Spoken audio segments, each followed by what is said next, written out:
علی بھائی، جس مہارت سے آپ ہر مسئلے کا جواب دیتے ہیں، اس سے قطعاً نہیں لگتا کہ آپ نے خود سے تحقیق کر کے ہدایت حاصل کی ہے۔ سچ سچ بتائیں، آپ کو کس نے ٹرین کر کے علماء پر مسلط کر دیا ہے؟ کیا کہ آج تمام فرقوں کے علماء اتنے پریشان ہیں؟ اللہ نے کیا جی مسلط. جب اللہ کسی کو مسلط کر دینا تو پھر پریشانی بنتی. اس میں اصل راز بتانا ہے آپ نے. راز ہے اللہ کی مدد. اور تو کوئی راز نہیں ہے سر. یہ آپ لوگوں کا طریقہ واردات ہوتا ہے نا، ایک جماعت دوسری کے بارے میں کہتی ہے اس کو فورن فنڈنگ آتی ہے، اس کو ایجنسیوں نے اٹھایا ہے، اس کو فلاں نے اٹھایا ہے، اس کو فلاں نے اٹھایا ہے. وہ سر پتہ چل جاتے ہیں ہم جو کچھ کہہ رہے ہیں ہمیں آپ لوگوں کے بزرگوں نے اٹھایا ہے. آپ کے بزرگوں نے ہمیں بتایا تھا کہ دین وہ ہے جو کتاب اللہ میں ہے، جو بخاری میں ہے، مسلم میں ہے. جب ہم نے پڑھا تو سب سے پہلے آپ کے بزرگ فیل ہو گئے اس ٹیسٹ میں.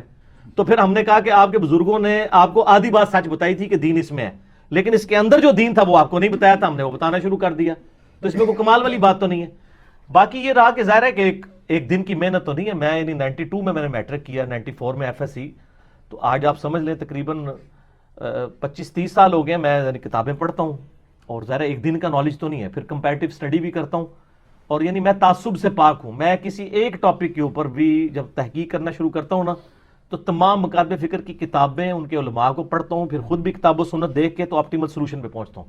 حیات النبی پہ آپ میرا 2 گھنٹے کا مسئلہ نمبر 5 دیکھیں. اس کی شروع میں نے بتایا کہ ایک سمجھ لیں پوری اسائنمنٹ تھی حیات النبی کے اوپر. دنیا میں جتنی بڑی بڑی کتابیں لکھی گئی ہیں نا مکاتب فکر کی، 400-500 صفحوں کی کتابیں، وہ میں نے ساری پڑھی، نوٹس بنائے، پھر کمپیریٹیو اسٹڈی کر کے میں نے لیکچر 2 گھنٹے کا ریکارڈ کروایا.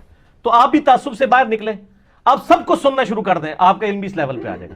باقی رہا سپیکنگ پاور، ظاہر ہے کہ میں 92-93 سے ہی چونکہ درس و تدریس سے وابستہ ہوں تو سپیکنگ پاور آ جاتی ہے. کوئی لانچ نہیں کسی نے کیا سر، بے فکر ہیں آپ. اگر مجھے کسی نے لانچ کیا ہوتا نا تو میں آپ کو انگریزوں کے زمانے میں لکھی ہوئی کتابوں کے حوالے دے رہا ہوتا، بخاری مسلم کے تو نہ دے رہا ہوتا. اب آپ اپنے اپنے بزرگوں اور اپنے علماء کو دیکھیں کہ وہ جمعے کی تقریریں کن کتابوں سے کر رہے ہیں، وہ کن کن کتابوں سے درس دے رہے ہیں. وہ مولویوں کی کتابوں سے درس دے رہے ہیں جو مولوی انگریزوں کے دور کے ہیں. میں یہ نہیں کہہ رہا انگریزوں کے پٹھوں ہیں، یہ نہیں میں کہہ رہا، میں اپنے الفاظ کنٹرول استعمال کر رہا ہوں. یہ اس وقت ہوں گا جب آپ مجھے کہیں گے.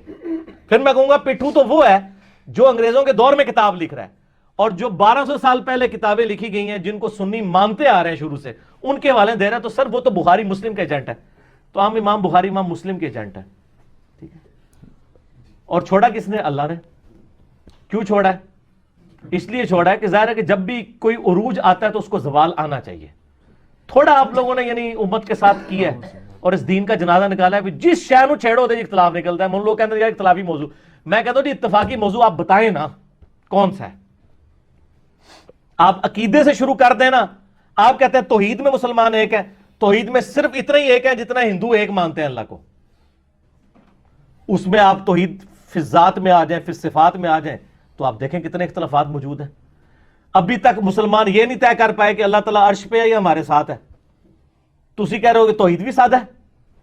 ایک کہتا ہے جی آپ اللہ کو عرش پہ مانیں گے تو اس کو محدود کر دیں گے. دیوبند بریلویوں کا یہ کہنا ہے. وہ اہل حدیث کو کہتے ہیں یہ کافر ہے کیونکہ اللہ کو محدود مانتے ہیں، اللہ تعالیٰ محدود ہے.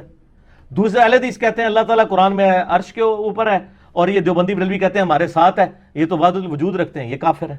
سر یہ میں آپ کو تھریٹیکل باتیں نہیں بتا رہا، یہ پریکٹیکل باتیں. توحید پہ ایک نہیں ہے. نبی علیہ السلام کی ذات پہ آ جائیں تو آپ اس میں تو بے شمار، آپ حیات النبی کا عقیدہ، پھر حاضر و ناظر کا عقیدہ، علم غیب کا عقیدہ، اعمال میں آ جائے تو ماشاءاللہ نماز کے طریقوں میں فرق، ہر چیز میں فرق ہے. ٹھیک ہے نا. تو کاش میں کسی ایسی دنیا کا باشندہ ہوتا جہاں پہ یہ مسائل نہ ہوتے تو مجھے بھی نہ بولنا پڑتا. تو اب بول رہے ہیں تو آپ ہضم کریں اس کو. جس دن میں نے کسی انگریز کی کتاب کا حوالہ دیا نا آپ کو تو آپ پھر مجھ پہ اعتراض کیجیے گا. اگر کتاب و سنت آپ کے بابوں نے آپ کو بتائی لیکن اس کے اندر کیا لکھا ہے وہ نہیں بتایا تو سر اپنے بزرگوں کو روئیں نا، مجھے کیوں روتے ہیں؟ میرا تو کوئی قصور نہیں ہے. وہ کہتا ہے جی وہ بزرگوں کی ڈھونڈ ڈھونڈ کے غلطیاں نکالتے ہیں. اور ایک بندے نے مجھے لکھا، وہ میرا کلپ بھی یوٹیوب پہ چڑھا ہوا ہے، انجینئر محمد علی مرزا گندی مکھی. یہ ہم نے ٹائٹل بنایا اس کے اوپر، لیکن مکھی ساتھ شاید کی بنائی تھی. اچھا تو وہ کہتا ہے جی دیکھیں جی جیسے گندی مکھی گند پہ بیٹھتی ہے نا، یہ ہر جگہ گند پہ بیٹھتا ہے. تو میں نے اس میں ایک جملہ بولا تھا کہ اگر میں گندی مکھی ہوں اور گند پہ بیٹھتا ہوں تو یہ گند پھیلایا کس نے؟ یہ بھی تھوڑی جرت کر کے بتائیں نا. میں گند کو کہتے ہیں ہمارے بزرگوں کی غلطیاں پکڑتا ہے، گند پہ بیٹھتا ہے. تو آپ یہ کہیں کہ ہمارے بزرگوں نے گند کیا تھا، اس گند پہ بیٹھ کے اس نے صفائی کر کے ہمارے فالوورز کو بتایا کہ آپ کے بزرگ یہ گند کر کے گئے ہیں. تو یہ جرت کریں نا یہ کہنے کی، تو سر پبلک پھر خود ہی مانے گی یار یہ تو بڑا اچھا کام کیا، صفائی کی ہے. یہ وہ گندی بکی ہے جس نے آپ کے بزرگوں کا گند صاف کیا ہے، اور الحمدللہ اب شاید آپ کو کتاب و سنت کی شکل میں بتایا جا رہا ہے. الحمدللہ. الحمدللہ.